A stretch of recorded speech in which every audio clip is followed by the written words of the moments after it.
Hi, hello, hello, hi, hello, hello, hi, everyone. Anthony Fantano here, internet's busiest music nerd. Hope you're doing well, and it is time for our weekly track roundup, where I go over what I felt were the best and the worst tracks of the week. They're all linked down below, so if you want to check them out for yourself, you can. And I didn't do a weekly track roundup last week because not a lot of songs dropped. So I have packed a lot of those tracks that did come out last week into this week's episode. So as a result, we have quite a bit to go over. So, let's go ba-bam. Of course, down below, we also have our Turntable Lab link, which we get kickback from. Our Patreon page, too, where you can get access to some awesome bonus monthly content, replays of our New Music Friday streams as well, access to our Discord. Check it out, and support us in the process. And worst tracks of the week, we have a handful. We have some boop, boop, baloop, boo, bam. A new one from Tones and I, Fly Away. I mean, not only are the vocals still grating to me on this project, but now the songs are sounding like, I don't know, a really bad greeting card. Just don't really see the appeal, frankly. Also got this new one from Lil Skies, one of his most boring songs ever on site. I don't want to see it at all ever again. Thank you. Moving on from there, we have this remix of Pussy Talk from City Girls with Quavo and Jack Harlow and Lil Wayne, and they really kind of killed the joke on this one. You've really kind of bloated the song that already has like a $5 beat on it. There's really no reason to make this track any longer than it needs to be, but you've really bloated this song to the point where the charisma and the tongue-in-cheek attitude that it once had, it's really being stretched thin to the point where it gets stale. Moving on from there, new one from 24K Golden, whose track Mood with Ian Dwar is actually not a bad cut. It's a pretty fun song, but once again, we have an instance of a remixed version kind of being ruined by the guests, extending it past the point of enjoyability, especially Justin Bieber on this song, whose verse lyrically is legitimately trash. Yeah. And this makes me sad. But apparently, 100 gecs just dropped a new track, a new collaboration with 303, which in some respects is really cool. It's awesome that they're kind of paying homage to one of the more hilarious and daring and I suppose sort of kooky pop and electronic duos of all time that are quite polarizing. A lot of 303 haters out there, and I understand why. But the thing about 100 gecs is like only they could kind of pull this sort of shit off. However, while I do appreciate this crossover in spirit, the end result is a really mediocre track that I don't really think reflects very well on anybody involved, but it sounded fun to do, and as long as the fans like it, that's ultimately what matters. Let's move on to the tracks that I thought were meh. Wasn't blown away by them, but I still think that they were worth pointing out for sure. Bam, we have a new one from Tribulation, and it's some very melodic, blackened, heavy metal music with a solid instrumental. Not one of the best vocal performances I've ever heard from the band, though, but Leviathans is the name of the track, and definitely looking forward to hearing more material from the new LP. Crabby Step with Sway Lee, Tyga, and Lil Mosey kind of slaps. The instrumental's good, and the SpongeBob-related bars are pretty funny, but Mosey's appearance is boring, and the hook really could have used a rework. Throatzilla, new one from Slater, which is very it's not even suggestive. It's just one of the horniest songs I've ever heard. The vocals are a little grating. It kind of reminds me of like Charlie XCX, but on her way to horny jail. Give it a try though. It's pretty fun. We have a new one also from Run the Jewels, which apparently is like some new cut from the Cyberpunk 2077 soundtrack. And It's decent overall, but it's not one of their best tracks. You know what I mean? Production is especially distorted and kind of one-dimensional, but I don't know. It's just not one of their best songs. In general, Run the Jewels is better than most. Any Run the Jewels song, really, but is it one of their best songs? I don't think so. We also have a new one from Mavi over here, SMH, where it's a pretty nice, chill, low-key piece of abstract hip-hop with some nice flows on it. Definitely respect and shout out to him. Moving on from there, new Loyal Karner, Mad Lib production on this one, which has a lot of people excited. That crossover definitely was not, anticipated. Yesterday is the name of the song. And while I do love the beat very much, it's classic Mad Lib, I'm still at a point where I'm having trouble just getting into Loyal's flow and delivery. I find his very monotone voice to be underwhelming, and while he's certainly bringing something to the table lyrically, still I'm just kind of hoping for something a little bit more. And I don't know, I just kind of left this one cold, despite liking the beat as much as I did. New one from Lil Nas X. Holiday did a review for this one over on the Fantano channel. It's not bad. It's got some good vocal lines. It's quite hooky, but a $5 beat on this one once again. And I don't know, for a song titled Holiday, and it seems like he really went all out on the music video, I was hoping for something just a bit more festive, I guess. But, it's really more of, a song that reflects on his popularity and success and so on and so forth. Every day is like a holiday at this point, essentially. Fuming Mouth, new one from them, and it is some heavy, brutal metalcore with some guttural vocals and buzzsaw guitars, some heavy riffs. Give it a try, give it a shot. It's blistering. Foo Fighters, Shame, Shame. They did a SNL performance, and the single's been making the rounds, and I think it's decent. Maybe it's a little too mellow.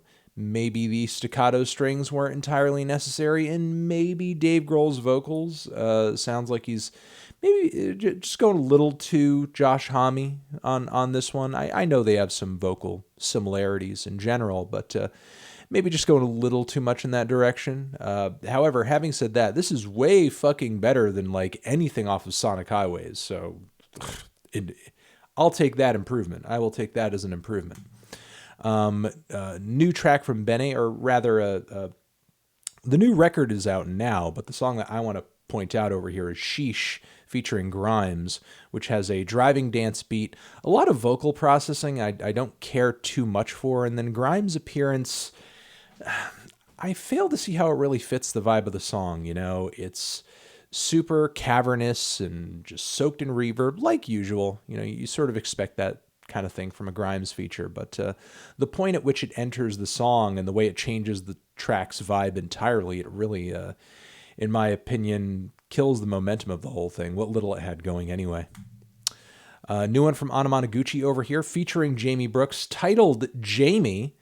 And I do like that they're embracing some of these futuristic pop aesthetics on this new track, but I think the way they warped and manipulated the vocals on this one is quite grating. I, again, give them an A for effort, and I think there are some elements of the instrumental I like quite a bit, but it is very difficult finding this balance with a lot of this new experimental pop shit out there that is trying to find a way of simultaneously being sweet, enjoyable, hooky, but also very in your face, very loud, and almost like abrasive. And while I wouldn't, encourage shying away from trying something like this again in the future, I don't think they've quite got the recipe down path yet, I suppose. We also have a new one from 2 Chainz and Mulatto, Quarantine Thick. It's got some funny lines here and there, and Mulatto's verse is pretty good, but production is very underwhelming. 2 Chainz is his usual eccentric self. His new record is out now as well, by the way, so the single was from the previous week. And let's move on to the tracks that I thought were the best over the past couple of weeks, the ones that really stood out to me, left a mark. New one from They Might Be Giants, where they are singing and writing about electors and sort of the electoral process That's very much them. It's a very They Might Be Giants thing to do, and it's enjoyable. It's fun. It's cute. I as a They Might Be Giants, fan of a lot of their classic stuff. This is right up my alley, at least. Then we have System of a Down. They came out with a couple of new ones that were in response to the ongoing situation in Armenia, which has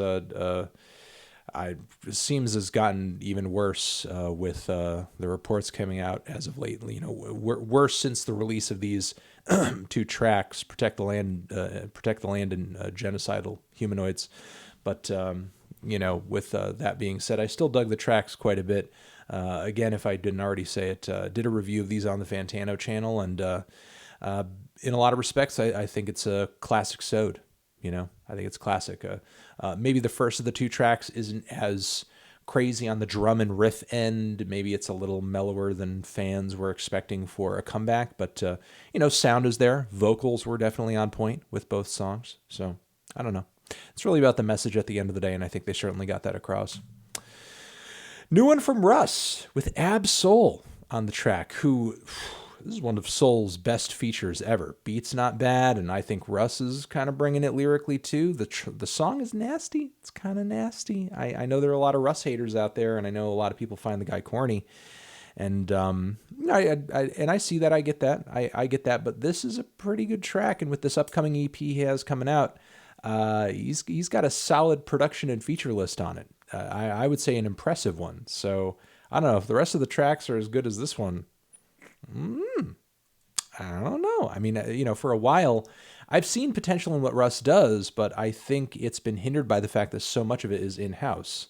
I think he would do better by branching out a little bit on the production end, on the feature end. And it seems like he's kind of starting to do that, and the results are sounding like an improvement. Whether you like Russ or not, or whether you even really enjoy this track or not, I think it's pretty objectively a couple of steps up from a lot of his stuff so far.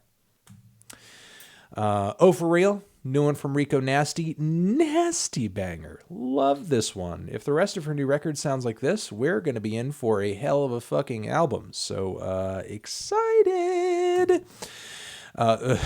Phoebe Bridgers apparently promised to cover the Goo Goo Dolls if Donald Trump lost, so she did. And she did it with Maggie Rogers, and it's a folksy little version of Iris, and it's gorgeous. It is gorgeous. It's a wonderful cover. I would say it's actually rivaling the original in how good it is, so fuck yes. Edge of Midnight Sky remix from Miley Cyrus with featuring Stevie Nicks. It's kind of just like a mashup. It's fun. It's just a good fun mashup, I suppose. Like a one-winged dove sing sound. Yeah, you know what I'm talking about. All right, new one from Masego over here with none other than Don Toliver on the track too, and it's a very mellow acoustic cut with some intricate guitars, a beautiful beat, some nice vocal lines too, and Don Toliver fits the tone of the track really well despite how subtle it is and how not subtle he is vocally much of the time. It's very good. It's very good. It's sweet on the ears. I'm digging it quite a bit. Digging it. We also have a new one from Liturgy over here. I'm going to butcher this title. However, I've been told also that the title, the pronunciation is maybe a little open to interpretation, but still, I would say the Shamans or the Shamans Lament, maybe I would say is the title of this one. And this new Liturgy project is shaping up to be pretty interesting. Hunter seems to be going even deeper into many of the experiments from Hack, but also bringing back some of the MIDI stuff on this new cut. It's got multiple phases, but they arrive very quickly, very rapidly over a 3-track and about 40-second runtime. Really packing it on with, again, sort of those MIDI sounds, the orchestral instrumentation, the multiple riff and rhythmic switch-ups. It's a hell of a track. It is a hell of a track, and I'm just loving where the Liturgy continues to go. Nobody out there is really pushing the envelope in exactly the way Hunter is at the moment, so, all the respect to her for sure. All right, the Crudes, new one from the Crudes. No, not really. It's a track from HAIM. It's going to be on the Crudes soundtrack. Now, I know I don't usually talk about and make a big deal of like original soundtrack songs for like kids movies and shit for obvious reasons. But HAIM actually came through here with a very funny and very wild and just enjoyable like 80s style hard rock track. Like it's very much like Twisted Sister, that sort of thing. Feel the thunder, feel the noise. Like it's very fun. It's very fun. It's stupidly fun. And they just kind of recapture that vibe. Honestly, I wish more artists, if they were jumping on some kind of silly ass soundtrack like this, would do something in this vein, you know, like really use it as an opportunity to branch out, give us a sound you don't usually do, and maybe yuck it up a little bit or something. I don't know. It's just a fun track. All right, DJ Scheme with Cordae and Ski Mask, the Slump God, also Take a Day Trip. It's a banger. Beat is a little cheap, and I think the vocal mixing could have used some work, but Cordae and Ski Mask go better together than I think one would guess off the bat. So it's quite good. It's a banger. It's a banger. Also, Ski Mask, he's always bringing those insane flows. Those flows are always fucking insane. All right, Chai with a cover of Plastic Love, which is quite groovy and fun. Loving that. Also loving this version from Brittany Howard of You'll Never Walk Alone, which is vocally stunning, instrumentally simple, but still emotionally powerful. An American Dream remix from Blue and Exile over here. If you haven't heard their album Miles, you most definitely should. It's one of the best hip-hop albums of the year, hands down. And, this remix of this track from it is quite cute. It's an interesting update, given, I guess, everything politically and socially that's occurred and happened since the release of this album. So then from there, a new one from Billie Eilish, Therefore I Am. I think this one's quite good. It feels like the next chapter past her sound from her debut album. I think her and Phineas killed it on the tune, on the production, on everything. And digging on this new one from Aries as well, Fool's Gold, a YouTuber and also songwriter, producer, content creator. Aries' new single. And it's got some balladry. It's got a tight beat. It's a little emo as well. The vocal performance is on point. It's just a good all-around single. You know, I feel like it's as quality as anything that's going on in the mainstream. Give YouTuber dudes like Aries their fucking due, bro, because they're just putting out some good shit. And finally, the Antlers. It Is What It Is, which if you guys are longtime fans and viewers of the channel, you're probably like, whoa, what the fuck? Anthony enjoyed a song from the Antlers? But yeah, I did. It is a gorgeous, super low-key tune with a great vocal melody and simple but stunning instrumentation. I'm not usually impressed with the Antlers stuff like ever, but this was just a moment. This is a beautiful tune. Can't deny it. It was just really great. So yeah. Hell yeah. And again, that and everything else has been linked down below. So if you want to check out these tracks for yourselves, you can. You're invited to. You're the best. Anthony Fantano, weekly track roundup. See you in the next video. Forever.